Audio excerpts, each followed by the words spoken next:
Olá, prezado aluno, prezada aluna. Estamos aqui na Semana do Direito do Consumidor. Olha, estamos chegando já para a nossa aula inaugural da pós-graduação em Direito do Consumidor. Não se esqueça, hein?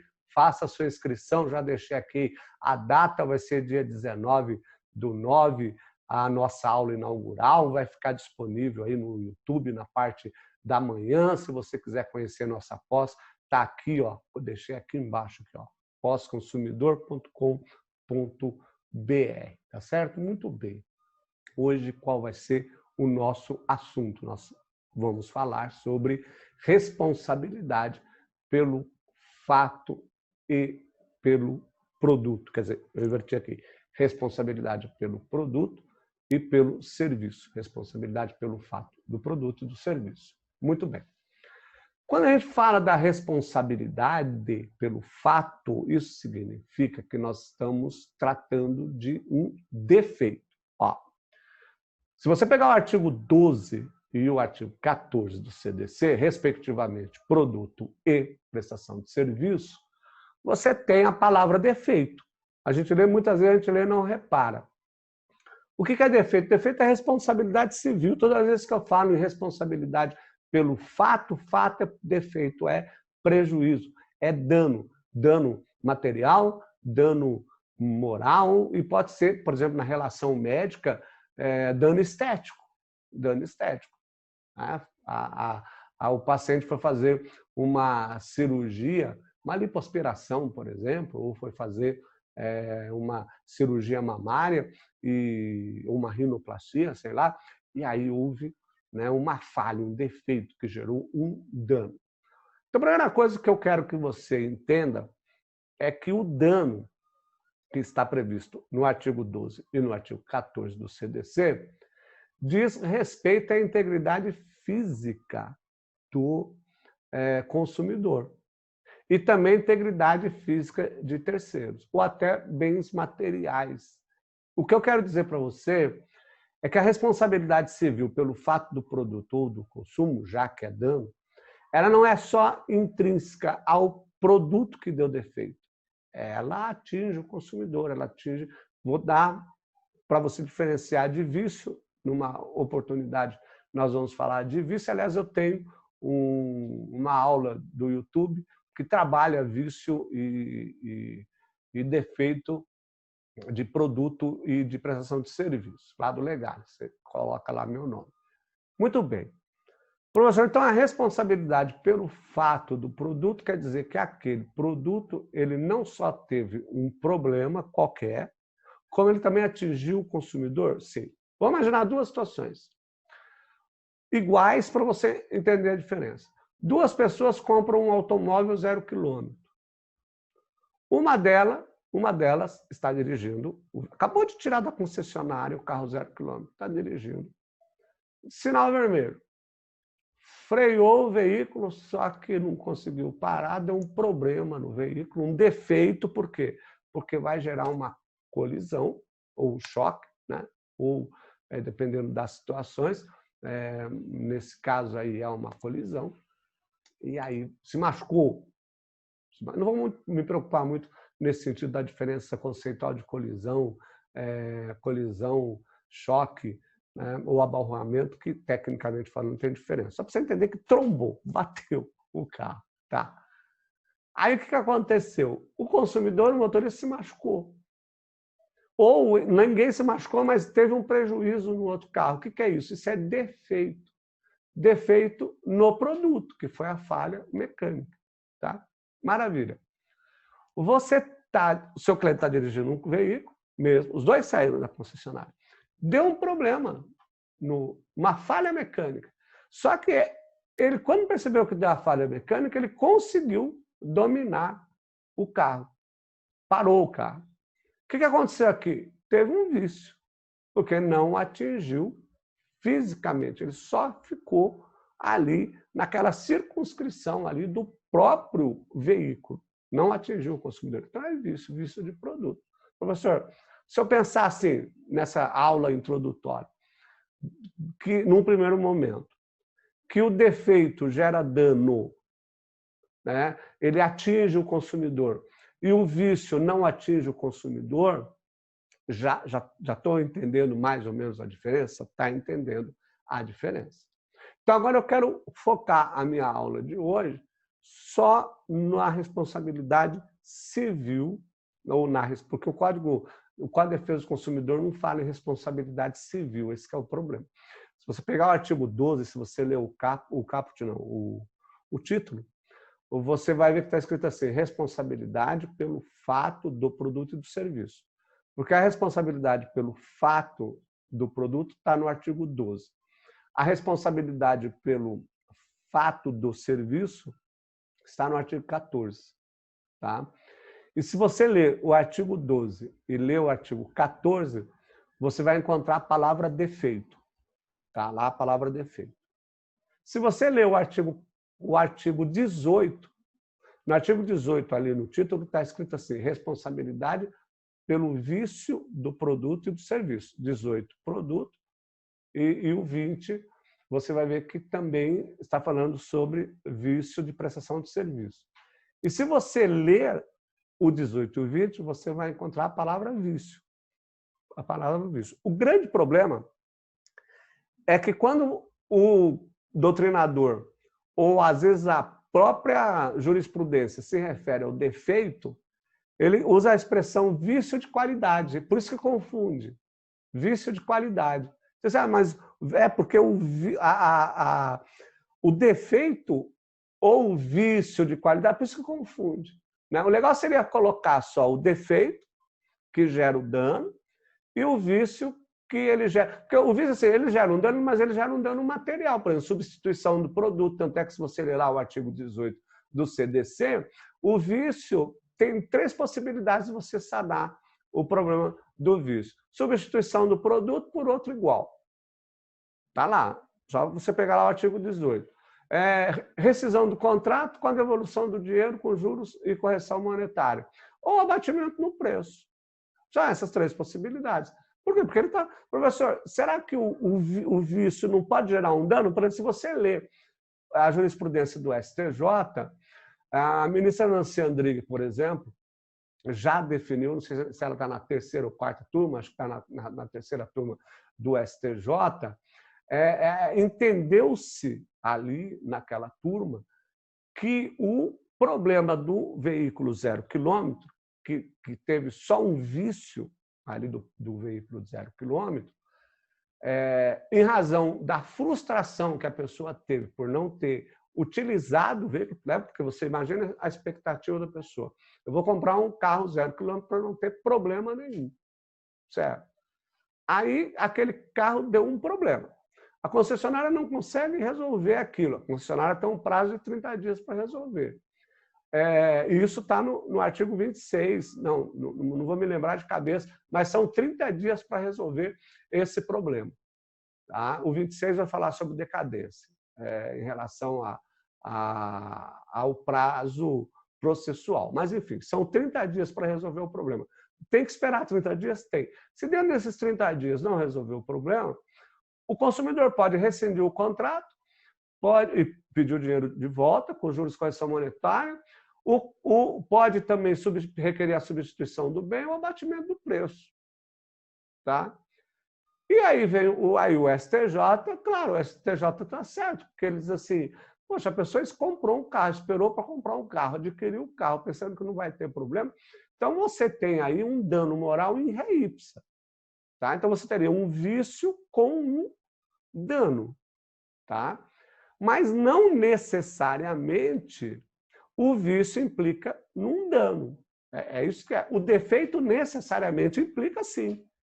Não tem como você falar num defeito sem dano. Você usou a palavra defeito, até brinco com meus alunos. Quando você diz assim que o carro deu defeito, é porque o consumidor não só teve um prejuízo material, como ele se machucou, teve um prejuízo com um outro acidente. E quando você diz um vício, é porque não teve. Aí eu alerto meus alunos o seguinte, você continua falando defeito porque é sério, né? Você tentou ligar o celular, não deu certo o celular, não ligou, ou o touch não resolveu, o que você fala? Ah, deu um defeito. Ligou a televisão, deu um defeito. Comprou uma cadeira, deu um problema, deu um defeito. Só que a gente usa a expressão defeito como uma palavra comum do dia a dia. Agora, juridicamente, está errado. Então, por exemplo, comprei um celular. Estou tentando ligar esse celular aqui. Li o manual, para não ser culpa exclusiva, li o manual direitinho, né? Liguei o celular, aí eu vou ligar, aperto assim, as teclas, não funciona. Poxa vida, o que é isso? É vício, tecnicamente falando, é vício. Está lá no artigo 18, que é vício do produto. Tá? Outra situação. Fiz a mesma coisa, li o manual, olhei aqui o manual, liguei o meu celular, e aí eu estou tentando ligar. Só que ele explode. Ele explode, fere a minha mão, fere o meu rosto. O que é isso? Isso é defeito. É defeito. Tecnicamente falando, é defeito. Por quê? Porque ele me atingiu. Ele me lesionou. Você percebeu a diferença do vício? O vício não funcionou. O defeito não. Mas isso não quer dizer, no caso do vício, por isso que há confusão, que pode ser que esse celular foi adquirido, por exemplo, por um representante comercial que ia usar o celular, por exemplo, para vender a sua venda, e ele provou que ele teve um prejuízo. Mas isso é uma outra circunstância. Então, quando você... E aí, toma cuidado, que às vezes a jurisprudência não ajuda a nada. Porque às vezes você vai ler a jurisprudência no STJ e ele usa defeito quando ele está falando em vício, mas ele não está usando defeito a palavra técnica. Ele está usando defeito, o discurso comum do dia a dia. Quando, na verdade, o STJ, ou mesmo os tribunais, deveriam preservar a palavra defeito para a responsabilidade civil e vício só para o problema que vai gerar uma substituição ou, eventualmente, uma indenização, porque foi consequência daquele ato e que, se não tivesse uma consequência, não teria gerado um problema. Então, quando você fala em indenização, na relação de consumo, você vai direto lá para o artigo 6º, inciso 6º do Código de Defesa do Consumidor, que ele coloca que são direitos básicos do consumidor, olha, o inciso 6º, a efetiva prevenção e reparação de danos patrimoniais e morais. Aí eu vou falar de individuais, coletivos e difusos. Né? E é importante que a súmula 37 do STJ dispõe que são cumuláveis as indenizações por dano material e moral oriundos do mesmo fato. Então, peguei aqui o carro 0 km. Meu cliente pegou o carro 0 km. Estava dirigindo. Aí ele colidiu. Houve um defeito no freio. Tá? Não é falha, é defeito no freio.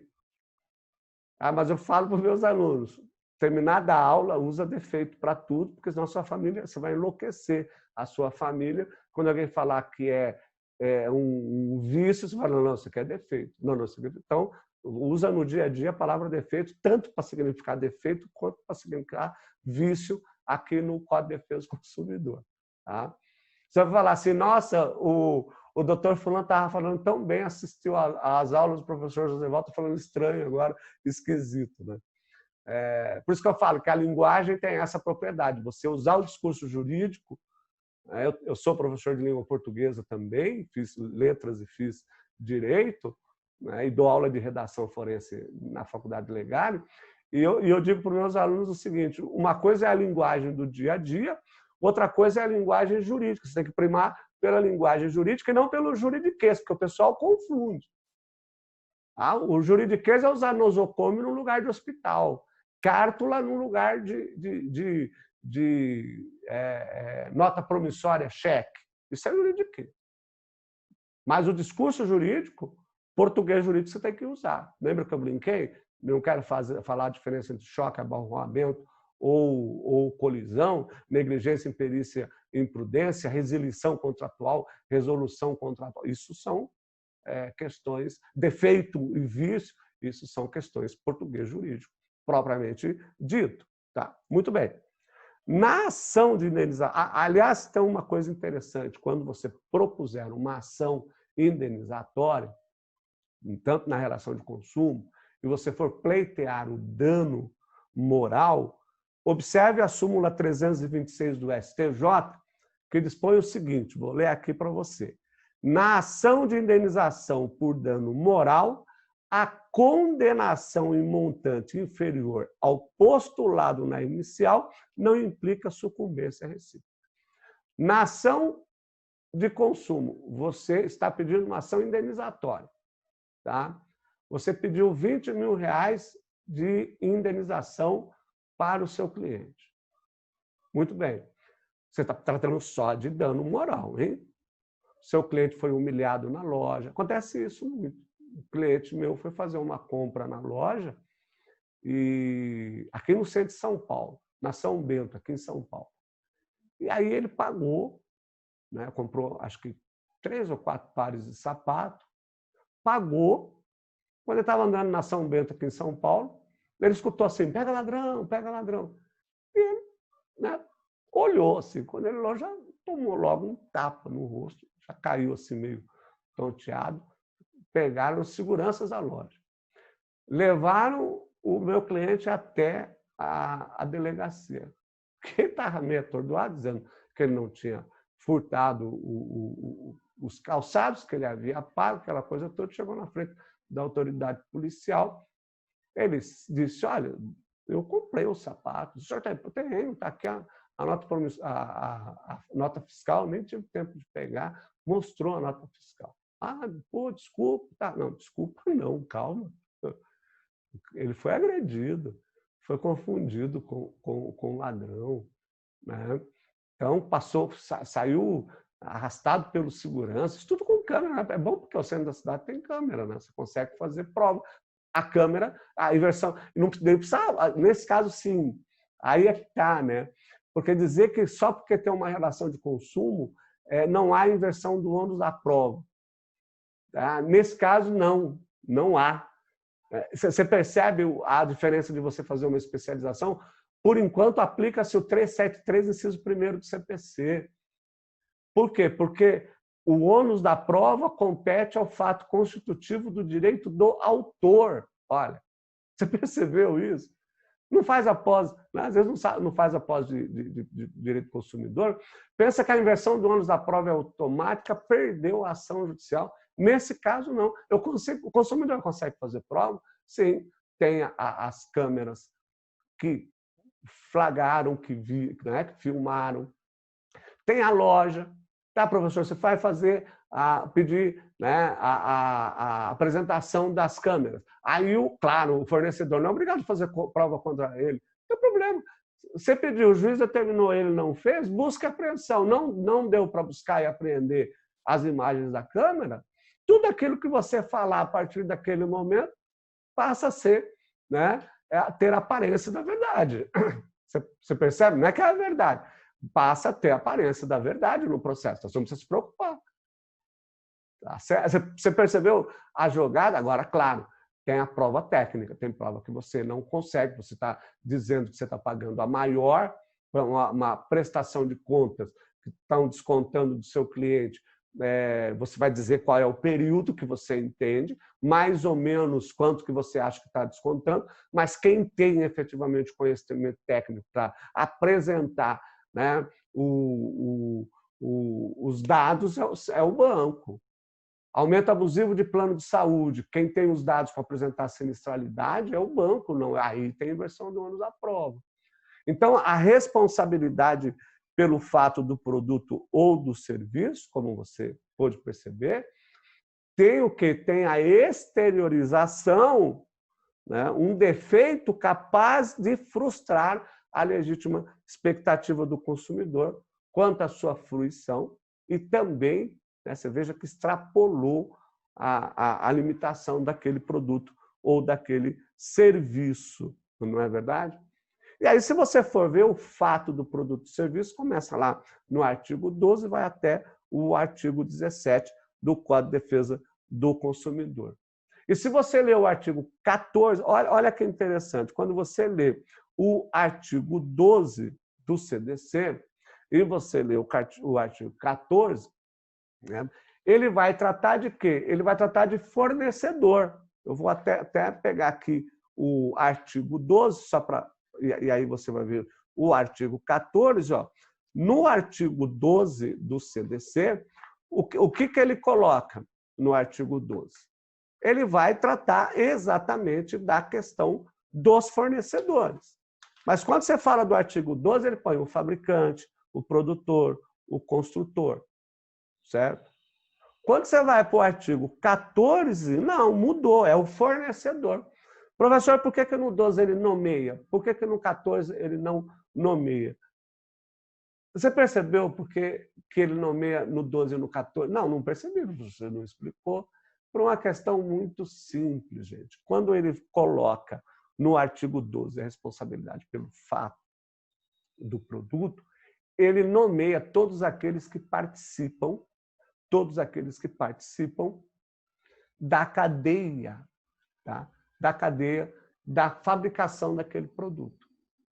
Se você ler o artigo 13, é por isso que ele deixa o quê? No artigo 12, ele deixa o comerciante de fora. Se você ler o artigo 13, está aqui, ó, o comerciante é igualmente responsável nos termos do artigo anterior.